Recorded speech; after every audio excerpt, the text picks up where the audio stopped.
അസ്സലാമു അലൈക്കും വറഹ്മത്തുള്ളാഹി. അൽഹംദുലില്ലാഹ് വസ്സലാത്തു വസ്സലാമു അലാ റസൂലില്ലാഹി വഅലാ ആലിഹി വസഹ്ബിഹി അജ്മഈൻ. അമ്മാ ബഅദ്. സ്നേഹം നിറഞ്ഞ സത്യവിശ്വാസികൾ, നമുക്കറിയാം റമളാനിൻ്റെ അവസാനത്തോടു കൂടി വളരെ സജീവമായി നടക്കേണ്ടതും നിർബന്ധവുമായിട്ടുള്ള ഒരു പ്രവർത്തനമാണ് യഥാർത്ഥത്തിൽ സക്കാത്തുൽ ഫിത്ർ. ആ സക്കാത്തുൽ ഫിത്ർ നൽകുന്നതുകൊണ്ട് ഉദ്ദേശിക്കുന്നത് നമുക്കറിയാം, പെരുന്നാൾ സുദിനത്തിൽ സമൂഹം പട്ടിണി കിടക്കുന്ന ഒരവസ്ഥ ഉണ്ടാവരുത് എന്നുള്ളത് കൊണ്ടും, അതുപോലെ തന്നെ ദാനധർമ്മത്തെ പ്രോത്സാഹിപ്പിക്കുവാനും, അതുപോലെ തന്നെ നോമ്പുകാരൻ്റെ വീഴ്ചകൾക്കുള്ള ഒരു പരിഹാരം കൂടിയാണ് യഥാർത്ഥത്തിൽ സക്കാത്തുൽ ഫിത്ർ എന്നുള്ളത്. മഹാനായ ഇബ്നു അബ്ബാസ് റളിയല്ലാഹു അൻഹു നമ്മെ പഠിപ്പിക്കുന്നുണ്ട്, ഫറള റസൂലുള്ളാഹി സ്വല്ലല്ലാഹു അലൈഹി വസല്ലം സക്കാത്തുൽ ഫിത്രി തുഹറത്തുൽ ലിസ്വാഇമി മിനൽ ലഹ്വി വറഫസ് വതുഅമത്തുൽ ലിൽ മസാകീൻ. നോമ്പുകാരൻ്റെ ചെറുദോഷങ്ങൾക്കുള്ള ശുദ്ധീകരണം, മിസ്കീനുകളായ സാധുക്കളായ ആളുകൾക്കുള്ള ഭക്ഷണമായും അള്ളാഹുവിൻ്റെ റസൂൽ നിർബന്ധമാക്കിയിട്ടുള്ളത്. അതുപോലെ തന്നെ നാം പ്രധാനമായും മനസ്സിലാക്കേണ്ട മറ്റൊരു മേഖലയാണ് സക്കാത്ത്.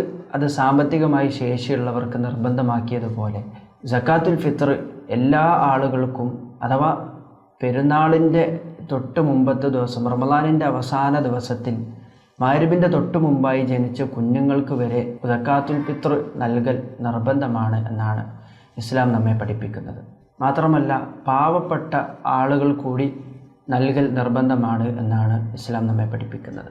അഥവാ സ്വന്തത്തിനും കുടുംബത്തിനും പെരുന്നാളിലേക്കുള്ള ചെലവ് കഴിച്ച് ബാക്കിയുള്ള മുതലിൽ നിന്ന് സക്കാത്ത് ഓരോ ആളുകൾക്കും, നമുക്കും അതുപോലെ തന്നെ നമ്മളെ ആശ്രയിച്ചു കൊണ്ട് ജീവിക്കുന്ന ആളുകൾക്കും നൽകൽ നിർബന്ധമാണ് എന്നതുകൂടി നാം മനസ്സിലാക്കുക.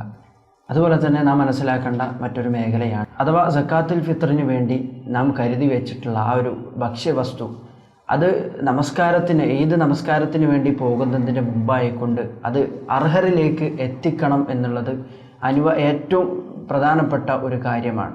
അഥവാ മഹാനായ റസൂലുള്ളാഹി സ്വല്ലല്ലാഹു അലൈഹി വസല്ലം നമ്മെ പഠിപ്പിക്കുന്നുണ്ട്, ഈദ് നമസ്കാരത്തിന് പോകുന്നതിൻ്റെ മുമ്പായിക്കൊണ്ട് ആരാണോ സക്കാത്തുൽ ഫിത്ർ നൽകുന്നത്, അത് വിതരണം ചെയ്യുന്നത്, ഫഹിയ മഖ്ബൂല, അത് സ്വീകരിക്കുന്നതാണ്. എന്നാൽ നമസ്കാര ശേഷം നൽകുക എന്നുള്ളത് അത് വെറും ഒരു സ്വതക്കയായിട്ട് മാത്രമേ പരിഗണിക്കുകയുള്ളൂ എന്ന് മഹാനായ റസൂലുള്ളാഹി സ്വല്ലല്ലാഹു അലൈഹി വസല്ലം നമ്മെ പഠിപ്പിക്കുന്നുണ്ട്. അതുപോലെ തന്നെ നാം മനസ്സിലാക്കേണ്ട ഒരു മേഖല കൂടിയാണ്, അഥവാ സക്കാത്തുൽ ഫിത്ർ നൽകാൻ ഉദ്ദേശിക്കുന്ന ഒരു വസ്തുവിൻ്റെ അളവ് എന്നുള്ളത് ഒരു സ്വാ ആണ്.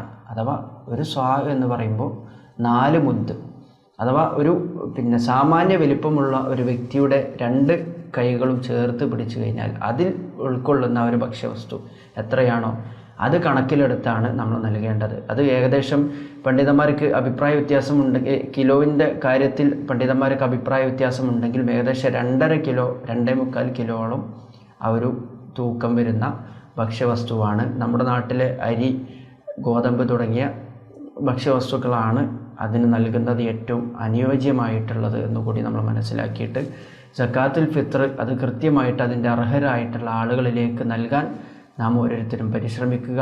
അള്ളാഹു അനുഗ്രഹിക്കുമാറാകട്ടെ. ഹദാ വല്ലാഹു അലം വസല്ലല്ലാഹു അലാ നബീന മുഹമ്മദ്. അസ്സലാമു അലൈക്കും വറഹ്മത്തുള്ളാഹി.